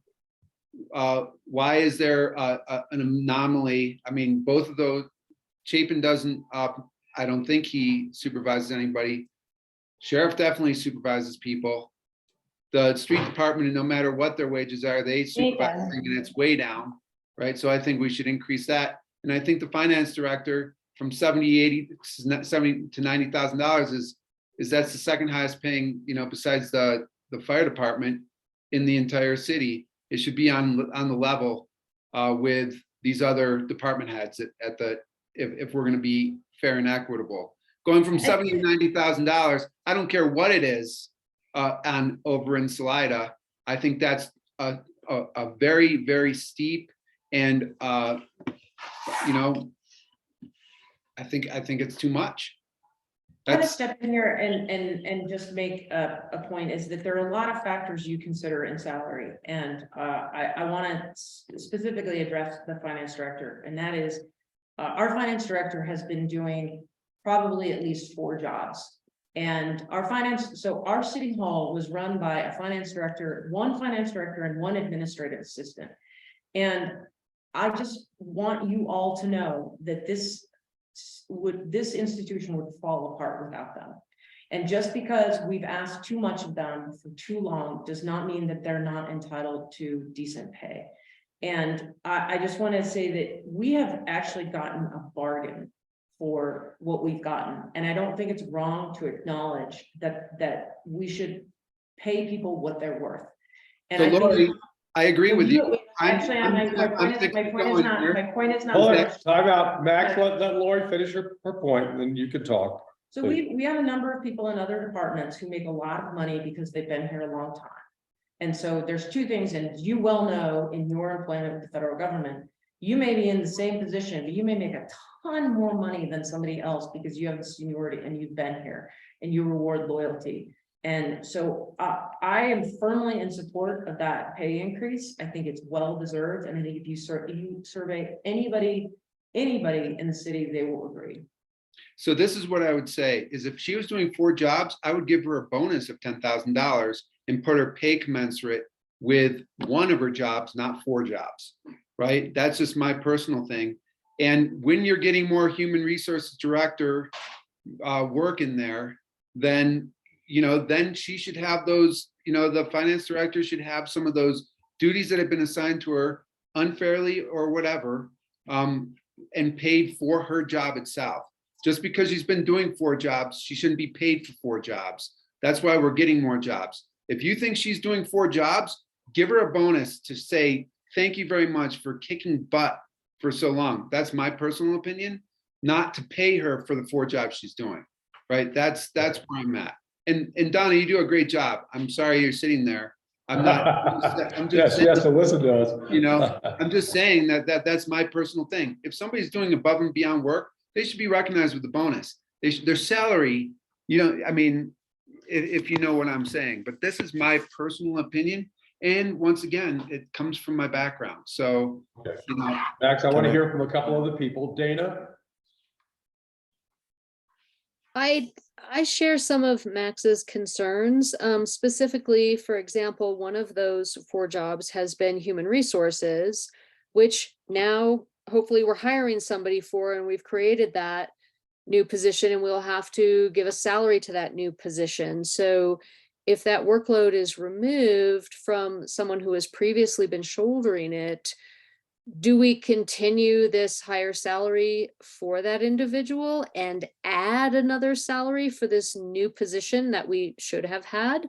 I have some problems with that. And so I feel like the bonus on a year-by-year basis, depending on how much of that work we have or have not been able to unload from somebody who is overtaxed, is more appropriate than simply raising their salary somewhat permanently and then having to consider down the road, like, oh, now we have to decrease it because you're just not in charge of as much. Yeah, thanks, Dana. I appreciate that thought, and I hear what you guys are saying. I would say this, part of the point of hiring the human resources person is to try and get Donna's hours from 70 hours a week down to, maybe 45 hours a week. I'm being dead serious. I mean, I'm not, that's not hypothetical. I'm talking about what I've observed. So the job will still be more than full-time no matter what we do in terms of other jobs. So, I mean, no, I hear you. I'm not really arguing the point, but also my observation is that we, to be fair to Donna, we have to get her job down to a manageable point, and it hasn't been manageable for a couple of years. So just a thought. Christian, any thoughts? Absolutely. I think that first and foremost, we should be comparing to comparable areas. It's the unfortunate world that we live in, where people do commute to Summit and do commute to Chaffey County for jobs. That's just the nature of it. Doesn't mean we have to compete and be the biggest paying, best paying job, but we do at the very least have to make those comparisons and say, well, if they were to take this job somewhere else, would it be more worthwhile for them to take that job somewhere else? Obviously, there's a lot to gain working locally, and that should definitely be taken into account as well. Not saying that it has to be comparable necessarily, but definitely that we should be comparing. I think that's just the reality of it. So if it's based off of a comparison that seems fair and say equal to, let's say, the differential of pay between the street department director at Summit and the street department director here, that makes sense. So I'd agree that we need a little bit more information on that and us to see that to really make a full decision. but I also think that even if the number is 90,000 and that's what's comparable to that Summit County position in a fair way that is also comparable for the street department's director and the chief of police, et cetera, then I think that's a decision that we should make. At that point, it would be like giving a pay cut to that specific position rather than actually giving them a bonus in comparison to everyone else. And it would actually be doing exactly what you talked about, Tracy. So I think we definitely need those numbers to compare to for us to look at and say, oh, all right, well, if we're going to give this much of an increase to street department, then we should also do it for the finance director or vice versa. And that in that sense, I think equal in pay would make sense. I also think you guys probably do your reviews, but some type of review system, and I imagine you do it for the merit to see if they get a 1 to 3% increase or not. Some type of review system would also probably help where we have an understanding of that generally, to say like maybe department wide when we may compare department increases to other department increases. I appreciate it, Christian. I would say this, I don't think city council should review employee merit reviews. I think that's way outside the scope of responsibility. I agree. Usually that falls on managers of that department. Some type of at-large report. I don't think individual reports matter, but just as a department report of how the department's doing rather than a like specific to any individual would be helpful to also see, like maybe a department's doing intensely well and they want some budget increases in staff or in equipment or whatever it is that would help make those. But to be able to visualize that the type of work that they're doing and if it's better or worse previously, so on and so forth. I think you guys get the idea. Okay, thanks. Thank you very much. Actually, I'm actually trying to figure out what the idea is. I just want to make sure. So Councilmember Lillian Leal, we could do that in the department reports. So is there something different you'd like to see? And because I usually have a department heads meeting after every city council meeting. We talk about how the meeting went. We talk about department reports, and I can bring up additional items that you'd like to see included. I guess it's just to see if everything's going as planned, what the fallbacks are. It sounds like that's already happened for the most part through when we do department updates, but some type of like, this is where our goals are quarterly, maybe. This is where our goals are. This is what we've met. This is what we haven't met, just as an update and refresher for us, and maybe a year-end recap of goal analysis. And maybe I just haven't been seeing that personally because I wasn't paying enough attention or something, but that's a good idea. Actually, I think you're right. I think we can probably check in on goals and some more. We give you finer detail than that. We give you call outs, we give you hours worked on streets, but we haven't given you sometimes the bigger picture. So that's good feedback. Thank you. Tim, thoughts? Yeah, I mean, I would be interested in that slide assessment as well. We just don't really have anything to compare Yeah. these wages to. So. And I think Just as we're talking about, looking at that, just Yeah. no comparison. Yeah, I think it's the gigantic report, but the Colorado Municipal League reports on all salaries that any city or town is willing to report to them. And oftentimes, so I've used that as a tool as well when we're posting positions to see if we're in the ballpark. It's as helpful as you can find a comparison to Leadville, which is, I'm going to tell you, is there's no comparison. We're rural. Yeah. But we're not rural. We're Also, rural, we're not rural. the CML report's very difficult to do an apples to apples comparison because every city may have a different name for a position, and so it's hard to get inside of that. But I'm gonna send it to you because I think it's sometimes helpful to look, you can look at other communities and you can see, wow, some of the positions we're pretty close to communities that I personally think are comparable. But we may be way off with some others, so that's what we're trying to get. What Salida did produce was kind of what we had asked for, and it was what we were looking for, and it may be exactly what we need because we're using it as a kind of a template to gauge where we are against salaries, and we're at the lower end of almost everything. So you'll see that once we get it to you, which we could get it to you almost immediately. Yeah. Tracy, you had something. I had a request for Donna. Could I get this in spreadsheet format so I can play with it? Sure. It's actually on this sheet. There's it is. different sheets at the bottom there, gotcha. so you Okay. can, yeah. Thank you. Mayor, can we also get a comparison of to what the wedges are with Lake County? I don't know if we could I do that. just looked at their Yeah. budget and they just take each department Yes. and do a lump sum. They do So total- we don't have a yeah. sense of, I can send you their budget. Well, actually, you can go online. Their budget's online. I printed it the other day just to do some comparisons. But you can't, there's no way to get to dig inside of those. And I think they're in the same boat we are until they finalize their budget. They really can't publish those.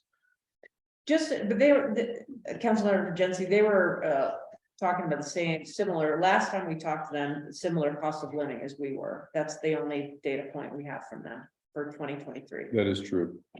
In fact, we kind of copied, their July move for cost of living, and are they doing 5% also? That's what I was thinking. Well, and speaking as of information we had a while back, but they were considering the same cost of living for 2023 that we were. Which I think will be above some of their wages. I think that we're actually going to be more competitive against Lake County for the first time, well, since I've been on council, which is fantastic. I agree with that. My analysis would say the same thing, although it's not clear to me that that's going to be true. And also keep in mind that a lot of elected officials in the county, they don't get to decide what those salaries are. The legislature decides that. So that's done at the legislative level. And it's a formula, and not every county is the same. In fact, every county is different. So when you talk about what the sheriff makes, it is what it is. They don't have any control over. Thank you, guys. I appreciate the suggestions.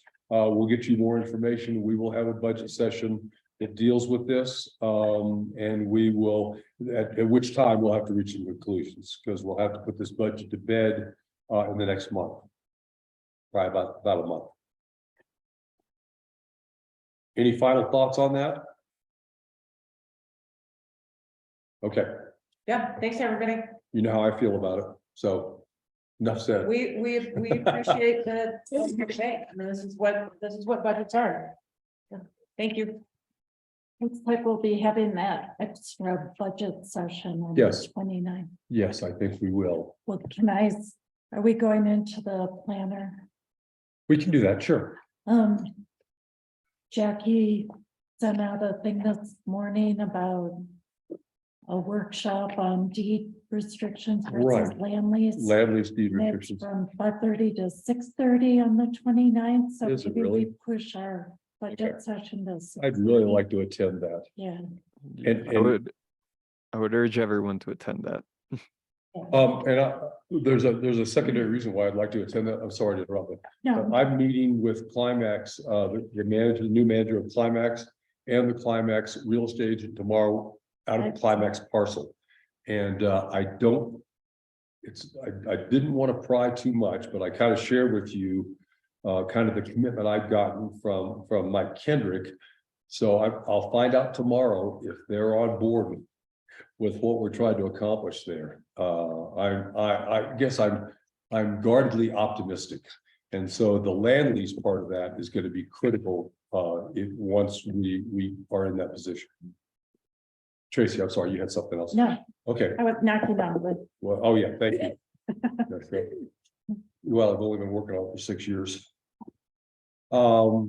Yes, Laura, do you have any final thoughts, Dawn? Yes, I do have a final thought. Is there anything else in this budget, the things I have highlighted that might change that we want to change for our next final meeting, so I can get this closer to what it should be? And am I okay to go ahead and put Caitlin's numbers into this sheet? I would like to bring up something. I've been walking around City Hall. I got a tour of the police department the other day. And there's some major repairs and maintenance that needs to be done. A lot of the window coverings either don't work or they're filthy and disgusting. The police department, their office furniture is part of a board that's been nailed together and is falling apart. I think we need to have a bigger maintenance budget and get this place cleaned up. Part of benefiting the employees is also giving them a nice place to work and having window shade that you can close when the sun's right in your eyes, or not looking at them and going, oh my God, they're disgustingly filthy. And We currently have, $30,000 in building maintenance. Yeah, and and you were gonna do that for carpeting, I believe, weren't you? well, we- Flooring or something?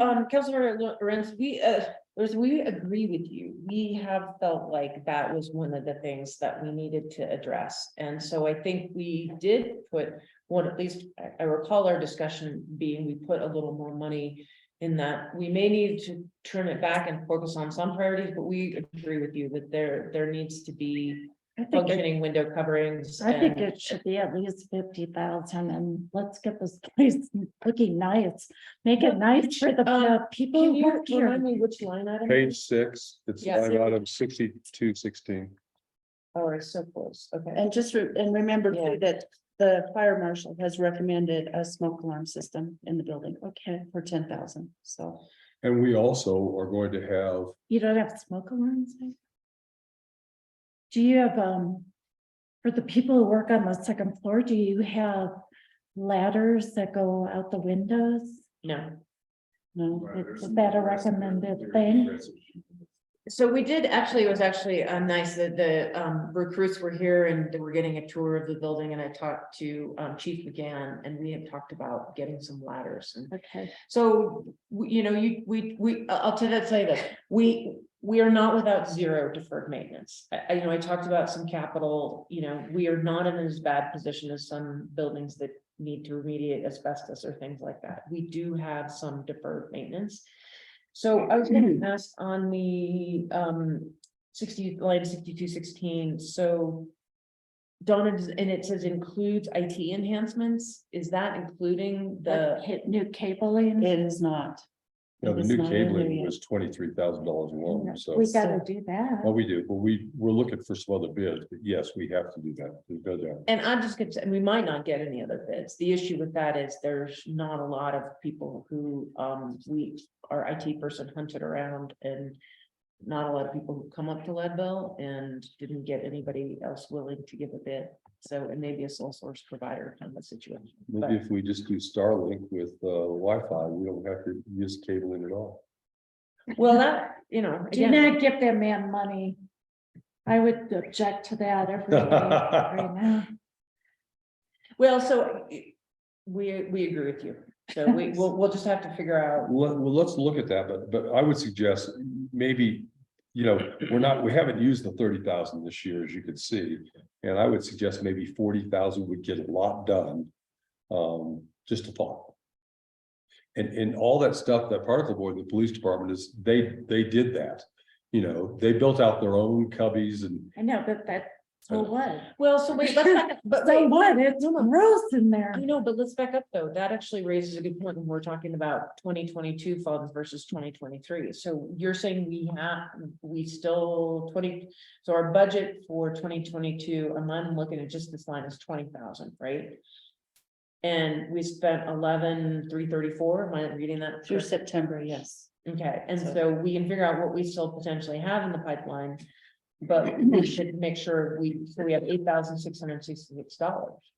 Well, we don't need to put $8,666 in 2023. We can look at spending that down in 2022. So if there's improvements we can make in the police department with their workstations, or we can get some new blinds, like for Absolutely. the fire department was looking at blinds and, 6 grand. So, 6,000. so there are, we don't have to put all that in 2023.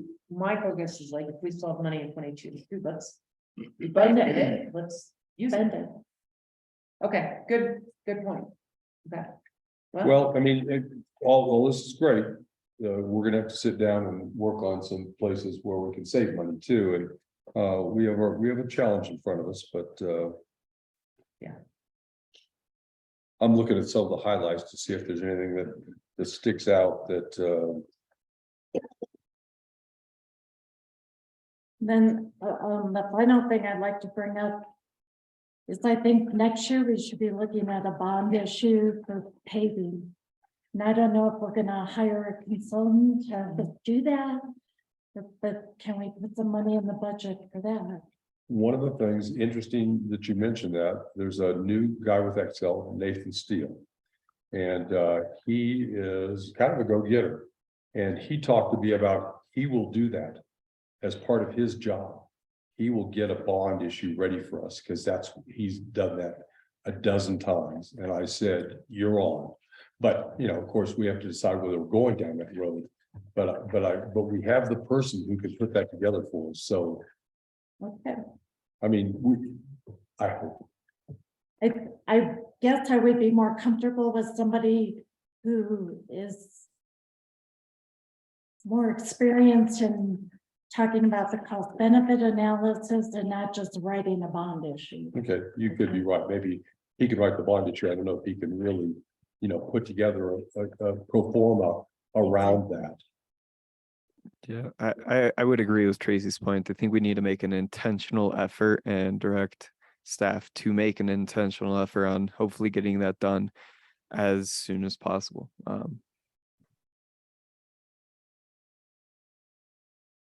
Okay, thank you.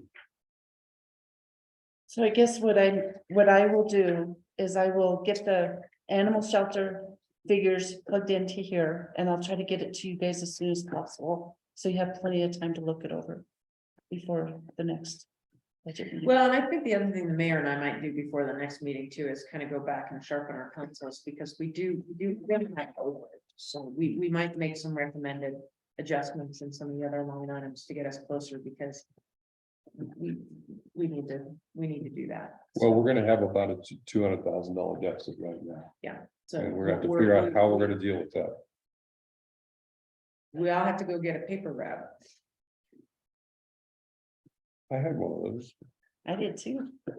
9 years old, my first job. We could have a fundraiser. Apparently you can sell old city street signs and people will pay money for them. It's baffling. Baffling, Oh my, how much did you pay? baffling. Hey, I got 6 in Harrison. I'm just kidding. Those are priceless. That's funny. I let everybody else bid on. What was the other one? McWethy, they could have. 6 in Harrison. I got 6 in Harrison. Very cool. Okay. Okay, any other suggestions on this budget? So to help Donna kind of finish putting it together. So the 29th would be the final budget session, and then we would pass it Maybe not on final. the 6th. Yeah, probably, hopefully pass it on the 6th. Okay. That would be the ideal. And we were looking at when we publicly noticed for last year, and then we were right on track. So last year's publicly noticed meeting was on the 8th, I think. So we're on track, even if we needed to go a little bit, you know, even if we needed to bump it another week. So we're doing good on time, thanks to Donna, who keeps us on track. All right. Anything else before we take pizza home to our dogs? Or our kids, okay. Do you take delivery? Can we deliver, Max? Is that okay? They had spaghetti and meatballs tonight, so I think they're all set, but that pizza looked delicious. Oh, it was. Oh, no, make no mistake. It was the best ever. All right, good night, everybody. Good night. Thank you. Bye. Good night.